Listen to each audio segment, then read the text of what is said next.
Hello বন্ধুরা, আজকে আমি কি রান্না করছি দেখো। আজকে আমি একটা নতুন রেসিপি করছি।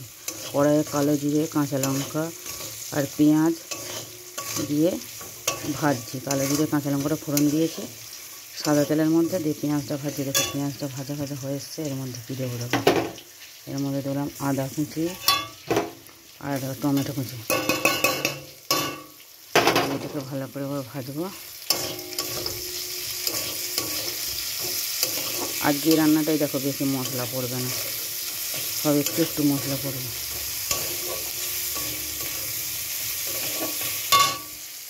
এইটাকে ভালো করে ভাজি।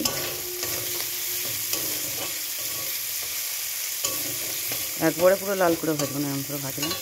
এর মধ্যে কি মশলা দেবো দেখো,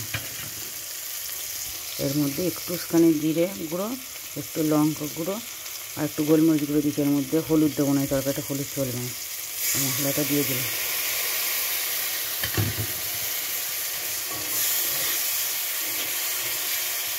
এবার এইটাকে নেড়ে নেবো।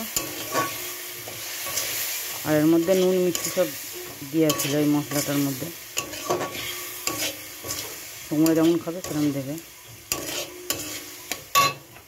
মশলাটা কষানো হয়ে গেছে। এবার এর মধ্যে দেবো, এটা হচ্ছে মটরশুঁটি বাটা। মটরশুঁটি বাটা দেবো এর মধ্যে। রাখ দিয়ে এবার এই মশলাটার সাথে কষবো।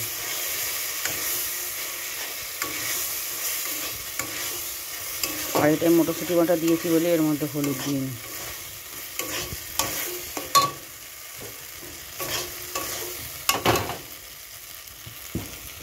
দেখো এটা হয়ে এসেছে। এর মধ্যে এবার একটু সামান্য জল অ্যাড করবো।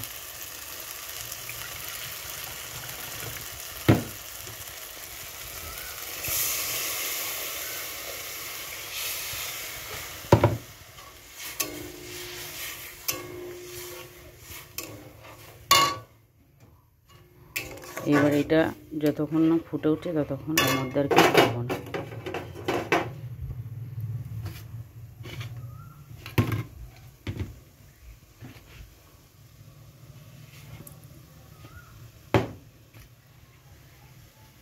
এটা মশলা ধোয়া জলটা একটু দিয়ে দিলাম।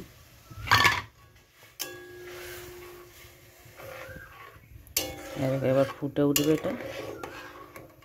এর মধ্যে আবার কী দেবো দেখো, এর মধ্যে এখানে আছে বাটা মাছ। ভাজা মাছটা আগে থেকে ভেজে নিয়েছিলাম, তাই তোমাদের সাথে শেয়ার করিনি। এই রেসিপিটার নাম হচ্ছে কড়াই বাটা। কেন বলো তো, এটা হচ্ছে কড়াইশুঁটি আর এটা হচ্ছে বাটা মাছ, এই জন্যই রেসিপিটার নাম হচ্ছে কড়াই বাটা। এই দেখো এবার এর মধ্যে মাছগুলোকে দিয়ে দিলাম।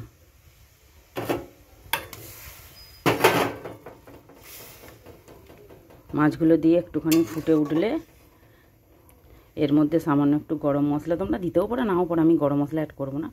গরম মশলা তোমরা যদি কেউ পছন্দ করো দিতে পারো, না চাইলে নাও দিতে পারো। না চাইলেও তোমরা না দিলেও কিছু হবে না। আমি গরম মশলা অ্যাড করছি না, কারণ এটা গরম মশলা অ্যাড করলে এর টেস্টটা চলে যাবে। আর কারো যদি মনে হয় অ্যাড করতে চাও তোমরা করতে পারো, বাট আমি করলাম না। দেখো এটা ফুটতে আরম্ভ হয়ে গেছে। দেখো কি সুন্দর হয়েছে গ্রেভিটা। এটা এরকমভাবে একদম রান্না করে দেখো, বাটা মাছ দিলাম মটরশুঁটি বাটা দিয়ে, এত সুন্দর খেতে হয়। মনে হবে যেন পোস্ত দিয়ে ভাত খাচ্ছি। কেউ ধরতে পারবে না। কোনো বাড়ি যদি গেস্ট আসে এরকমভাবে তোমরা রান্না করে দাও, কেউ বুঝতেই পারবে না এটা কী, কারণ আমি করে দিয়েছি, বুঝতেই পারেনি। এই দেখো এটা একটু ফুটে উঠবে, এরপর এটাকে নামিয়ে নেবো। তো বন্ধুরা, আজকে আমার রেসিপিটা যদি তোমাদের ভালো লাগে তো প্লিজ লাইক কমেন্ট ও শেয়ার করো। আর যদি মনে হয় আমার চ্যানেলটাকে সাবস্ক্রাইব করবে, অবশ্যই করতে পারো। Choice is your. আজকের মতো আসলাম, টাটা।